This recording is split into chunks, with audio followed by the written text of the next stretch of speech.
Buenos días, saludos.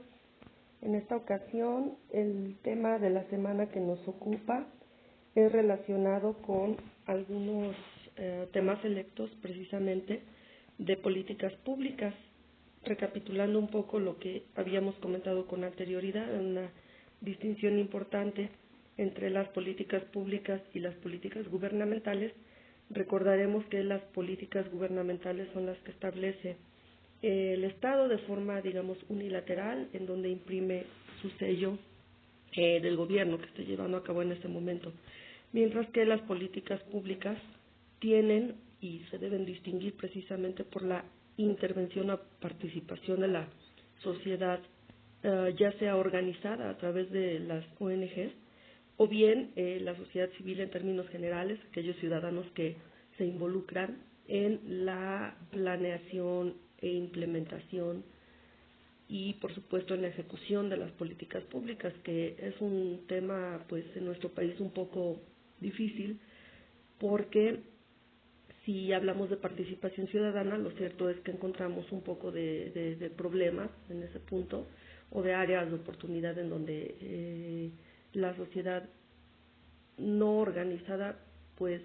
no en muchas ocasiones interviene o se involucra en la ejecución de estas políticas. Pero bueno, con independencia de ello, en esta ocasión vamos a retomar algunos temas selectos que tienen que ver con la correlación, sobre todo, que las políticas públicas nos ofrecen respecto de áreas muy precisas de, sobre todo, la administración pública y de temas que a todos nos compete como sociedad. En un primer punto encontramos justamente la modernización administrativa y su relación importantísima con las políticas públicas. En lo que hace a la organización administrativa, su configuración ha ido variando a lo largo de la historia de, por supuesto, las organizaciones públicas, comunitarias, estatales, y esto tiene mucho que ver con los sistemas económicos que imperan o predominan en un momento determinado. La administración pública ha desarrollado esquemas organizativos distintos o bien los ha ido adaptando según se trate de una administración de signo liberal o de signo social. Cuando se determina que los intereses públicos deben ser satisfechos por el sector público, se marcan los fines públicos que se cumplen mediante el ejercicio de funciones públicas o bien a través de servicios públicos. Esto implica, en el primer caso, que es el ejercicio de funciones públicas, implica la adopción de estructuras de organización pública que se sometan al derecho administrativo. Y en el segundo caso, que es el de los servicios públicos, implica formas de organización de derecho privado o mixtas, es decir, derecho mixtas serían de derecho privado con derecho público. Independientemente de ello, la administración pública es fundamental porque sin una buena organización que se adecue a las políticas públicas no es posible que éstas se cumplan y mucho menos que sean efectivas. Esto equivale a que no se cumplan los intereses y los fines públicos. Es por ello que podemos resaltar que existe un nexo inseparable entre la política y la administración. En la actualidad sí podemos afirmar que existe una demanda social, técnica y política para que las administraciones públicas funcionen con eficacia y que al tratar de lograr esta eficacia es necesario modernizar las prácticas públicas. Esta expresión ha sustituido recientemente a lo que en su momento se conoció como la reforma administrativa, que de hecho en nuestro país también la pasamos en sexenios como el anterior de Enrique Peña. Y bueno, ahorita estamos enfrentando también un ajuste a muchas de estas políticas públicas que iremos destacando. El desideratum de modernización de la administración pública adquiere un sentido de necesidad de puesta al día, es decir, una necesidad de que las políticas públicas se actualicen. En nuestro país, al igual que en las políticas públicas y en otros muchos temas, tenemos un terrible rezago respecto de los países de primer mundo. En un sentido, tiene un sentido, valga la redundancia, más contingencial y variable que el que ofrece la reforma administrativa, porque la modernización supone una adecuación a las corrientes y tendencias que imperan en el momento. Dos concepciones y hechos jurídicos a la vez que se constituyen en factores organizativos y que son básicos para fijar los caracteres de nuestras administraciones públicas. El primero, el Estado de Derecho, y el otro, el sistema o el régimen de derecho administrativo. Entonces, encontramos aquí el primer gran condicionante de la organización administrativa pública, que es su dimensión jurídica. Es importantísima esta dimensión jurídica porque es la que le va a dar el marco de actuación y es la que en determinado momento va a permitir u obstaculizar o facilitar, en su caso, esa modernización de la que hablamos. El sistema entonces conduce a una identificación final entre la organización y el derecho. Esto también es fundamental y puede constituir una barrera o un inconveniente para que la administración actúe como una empresa privada. La simple referencia al Estado de Derecho resalta la dimensión política de las administraciones públicas. Entonces, la administración pública es una actividad política, pero también es una actividad jurídica. Y este hecho es el que distingue a la administración pública de la empresa privada. Las propuestas más técnicas de modernización de la administración pública se exponen en Europa por los estudiosos y especialistas y básicamente son las que vemos aquí. En primer lugar, la desburocratización de la administración y en segundo, la desregulación o desreglamentación. También se ha conocido globalmente como desjuridificación de las administraciones públicas. Hay más, veamos. La privatización de los servicios públicos, la descentralización y la aplicación de la administración pública de las técnicas racionales de gestión que se desarrollan en el ámbito empresarial privado. Entonces, aquí podemos identificar claramente que es una tendencia a aplicar principios de la empresa privada a la administración pública, suponiendo o partiendo de la especulación de que la administración pública funcionaría mejor si funcionara como una empresa privada. En los términos más generales, se puede decir que las consecuencias se producirían en dos áreas, en el sistema jurídico y en la organización administrativa. Pero las consecuencias organizativas pueden ser más generales o más políticas dependiendo del caso.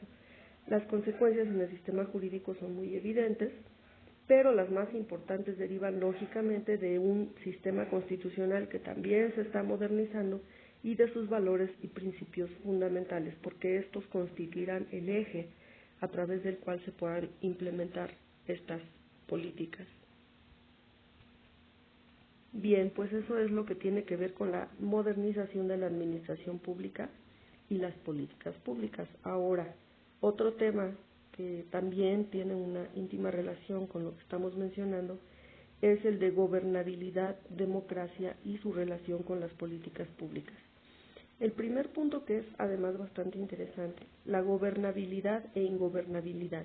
Estos son dos conceptos que tienen una denotación bilateral y que pueden estarse refiriendo a un atributo de la acción de gobernar del gobierno democrático o un atributo de la sociedad democrática. Recordemos que sí podemos sectorizar estos dos temas, es decir, la democracia desde el gobierno y la democracia desde la sociedad.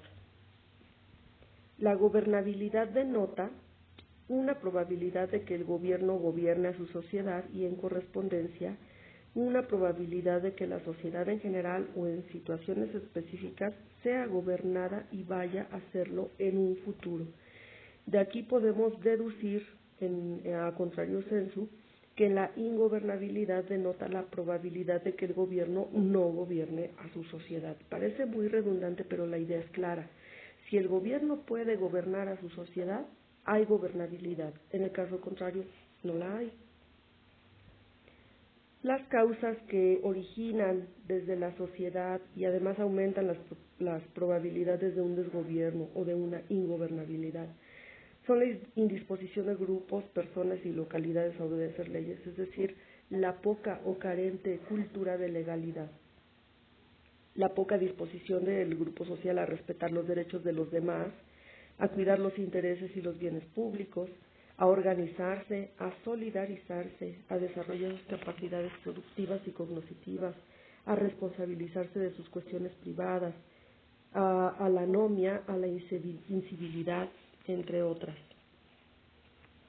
Desde el ámbito gubernamental, la arbitrariedad, la corrupción, las incapacidades, las incompetencias, las ineficiencias, la inacción de los gobiernos son causas que propician desgobierno y que provocan recesión económica, desigualdad, anomia, conflicto, violencia social, incivilidad, etcétera. Podemos verlo entonces desde ambas vertientes, ¿no? Es decir, la gubernamental y la social. Estos problemas de gobernabilidad no se entienden dramáticamente como una crisis o como una franca ingobernabilidad.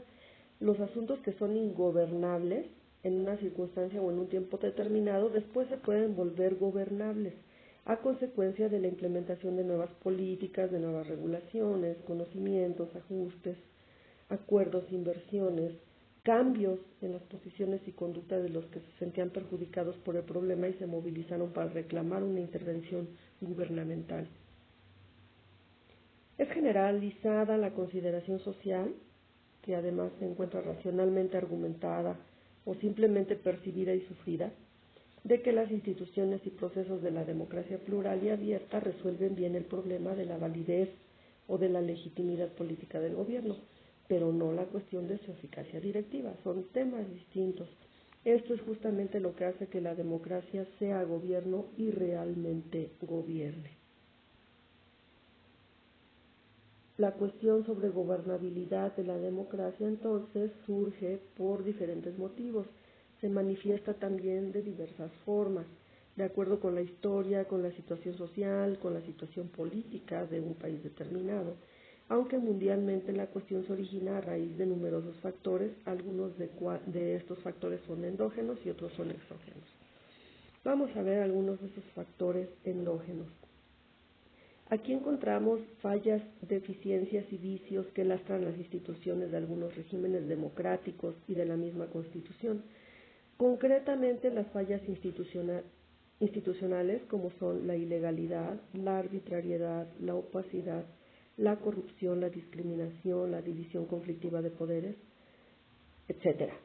Las fallas fiscales como son la estructura impositiva inequitativa, la precariedad hacendaria, la ineficiente administración tributaria frente a evasiones y elusiones, la asignación ineficiente de recursos, el endeudamiento de alto riesgo, los déficits financieros que auspician crisis y quiebra, entre otras muchas. Seguimos con las cuestiones endógenas, como son las fallas administrativas.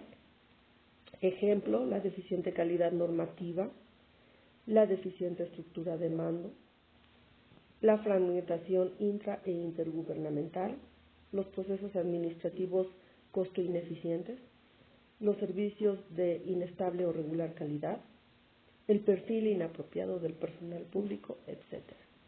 Fallas políticas, como son las relaciones suspicaces, oportunistas o conflictivas del gobierno con las oposiciones, las organizaciones empresariales y las civiles, el discurso de baja credibilidad, la deficiente representatividad por distanciamiento o indiferencia respecto de las posiciones justificadas de sus ciudadanos, entre otras. A estas causas internas se le suman las causas externas o los factores exógenos. Estos se encuentran fuera del gobierno y fuera del Estado. Son motores de cambio actual de época, estructura social y orden internacional. Estas causas exógenas las conocemos bien, y las podemos enumerar de una manera meramente enunciativa y no limitativa. Encontramos la globalización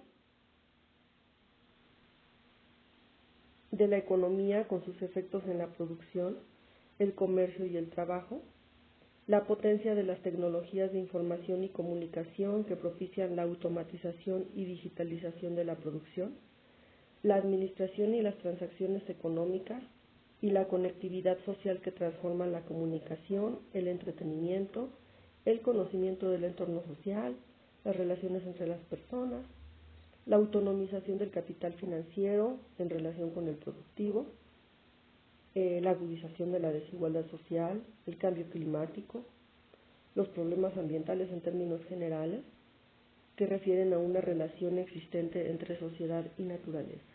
Entonces, como podemos ver, existen una gran cantidad de causas endógenas y exógenas que problematizan esta relación entre gobernabilidad, ingobernabilidad y políticas públicas en ese marco, ya sea de mayor o de menor gobernabilidad. En México, las interrogantes y dudas refieren a una deficiencia e ineficiencia que han mostrado nuestros gobiernos democráticos en los últimos 15 años y también apuntan a la insuficiencia que manifiestan estos gobiernos ante los problemas económicos contemporáneos y la nueva configuración de la sociedad, que en suma pues ha dado como resultado el hecho de que no funcionen con la eficiencia que quisiéramos las políticas públicas que se han venido implementando. Siguiente tema es la nueva gestión pública. Esta nueva gestión pública, por sus siglas NPM, New Public Management, es un sistema de gestión y de desarrollo que se utiliza en las empresas. Otra vez volvemos a este punto de la empresa privada, los organismos y los países en su totalidad. Este sistema hace hincapié en el concepto de que las ideas utilizadas en el sector privado deben tener éxito en el sector público. La discusión e investigación en este campo de los sistemas económicos y políticos de varios países han ayudado a modernizar el sector y las políticas públicas en un espectro global. Este es un concepto que nació en la década de los 90 y que se refiere a la economía de mercado para mejorar la gestión pública, es decir, incorporar la dinámica y el interés de la economía de mercado en la gestión pública. Se ve como un medio más eficiente para alcanzar un mismo producto o servicio. Sin embargo, los ciudadanos son vistos como clientes, los servidores públicos son vistos como administradores públicos. La nueva gestión pública intenta realinear la relación entre gestores expertos y sus superiores políticos que hacen una relación paralela. Es un concepto que, pues digamos que tiene a los mismos actores, pero con una connotación distinta, ¿no? Una connotación de privatización. El modelo tradicional de la administración pública pone mayor énfasis en el cumplimiento de la misión y de la rendición de cuentas. Una característica que distingue el modelo tradicional es su énfasis retórico de la eficiencia, pero esta es muy difícil de medir y el valor retórico de la eficiencia es muy alto porque es muy difícil medirla objetivamente. Es decir, cuando un gobierno se jacta de ser eficiente, al mismo tiempo no puede demostrarlo de manera objetiva porque ¿cómo medimos la eficiencia? A un nivel micro, la eficiencia puede ser juzgada en el tiempo, por ejemplo, una mayor producción de los mismos recursos que el año pasado o en comparación con una unidad similar de producción de bienes comparables. Pero en los niveles superiores de generalidad, por ejemplo a nivel de programa, no existen medidas ampliamente aceptadas de eficiencia. Es por ello que una de las medidas más comunes de la producción estatal es la de los recursos utilizados, es decir, los insumos. ¿Cuántos recursos se utilizaron para un programa público, por ejemplo? Y a partir de ello determinar si ese programa fue eficiente o no. Evidentemente esta es una desviación, porque no podemos a partir de la medición de los insumos deducir que una política fue exitosa. Bien, pues la nueva gestión pública está a favor de aflojar las restricciones del modelo tradicional y permitir mayor creatividad, mayor flexibilidad para que haya nuevas eficiencias y mejor servicio al cliente. Sería algo así como dar a los gerentes de nivel inferior mayor flexibilidad para utilizar su propia información y juicio para tomar decisiones, estimular a los administradores a tomar riesgos, ser más emprendedores, lograr la rendición de cuentas mediante la medición en lugar de que se logre por procesos de supervisión. Y en estados con grandes sectores públicos se anima a la privatización de funciones. En estados con sectores públicos más pequeños fomenta la contratación con organizaciones privadas para la provisión de bienes y servicios públicos. Por ejemplo, cuando un servicio público como el de recolección de basura se deja en manos de particulares, ¿no? Y aquí podríamos ejemplificar muchas otras áreas. Bueno, el último tema que vamos a tratar en esta ocasión de estos selectos es el de transparencia y rendición de cuentas. Esta transparencia y rendición de cuentas en un Estado democrático, en un Estado de derecho y además en relación íntima con las políticas públicas también presenta varias áreas de oportunidad.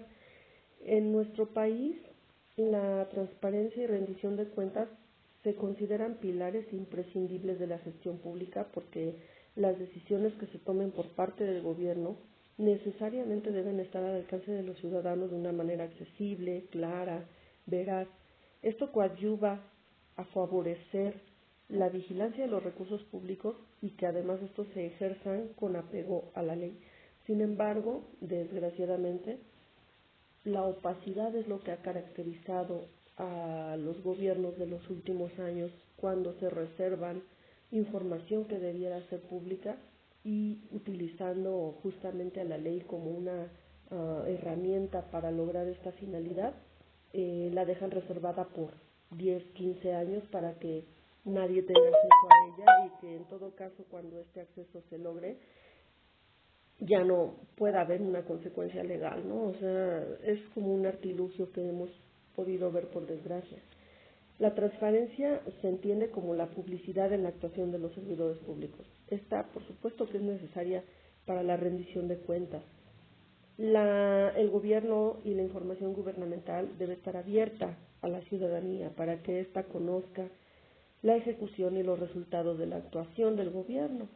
La rendición de cuentas es una obligación que tienen todas las autoridades para informar y justificar ante la ciudadanía sobre sus decisiones, es decir, se debe abrir al escrutinio público.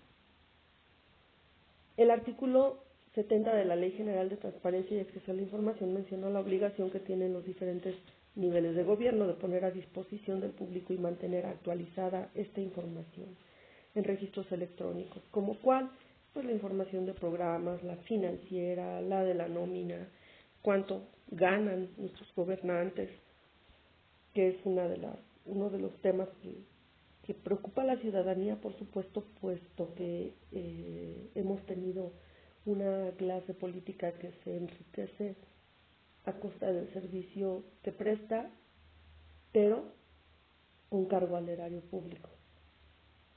En este sentido, la mayor vigilancia y propuesta ciudadana, los gobiernos están sujetos a tener un gasto eficiente, hay menos posibilidades de corrupción, la fiscalización de los recursos es primordial y esto se lleva a cabo tanto en entes locales como en entes federales. Así debiera ser al menos. La competencia de las autoridades que realizan la fiscalización se encuentra en las leyes de la materia. Por ejemplo, en el caso de los municipios, la autoridad que se encarga de fiscalizarlos es la Auditoría Superior de la Federación, a través de lo que dispone la Ley de Fiscalización y Rendición de Cuentas de la Federación, puesto que bajan recursos a estos niveles. Y en órganos internos de control municipal, de acuerdo con la Ley General de Responsabilidades Administrativas. Recordemos que, por ejemplo, hablando del municipio, cuenta con sus contralorías internas, que son las que fiscalizan estos recursos. Uno de los principales objetivos de la transparencia y de la rendición de cuentas es generar confianza por parte de la ciudadanía. Cuando la ciudadanía participa, escucha, analiza y exige, se genera un círculo virtuoso. El gobierno informa a la ciudadanía está informada y sabemos cómo se ejercen los recursos públicos. El resultado, por supuesto, es una mayor confianza y así se favorece el pago de impuestos porque los ciudadanos conocen el destino y el buen uso de esos recursos públicos. Esto, en teoría, suena bastante bien, pero cuando nosotros como ciudadanos contribuimos a través del pago puntual de nuestros impuestos y vemos que estos no se ven reflejados en una mejor calidad de vida, bueno, pues ahí es donde viene el cuestionamiento, ¿no? Bien, pues estos son los temas que en esta ocasión nuestro programa de asignatura planteó para el análisis de las políticas públicas. Como pudimos ver, son temas diversos, pero que al mismo tiempo se encuentran interconectados, justamente porque representan diferentes facetas o diferentes,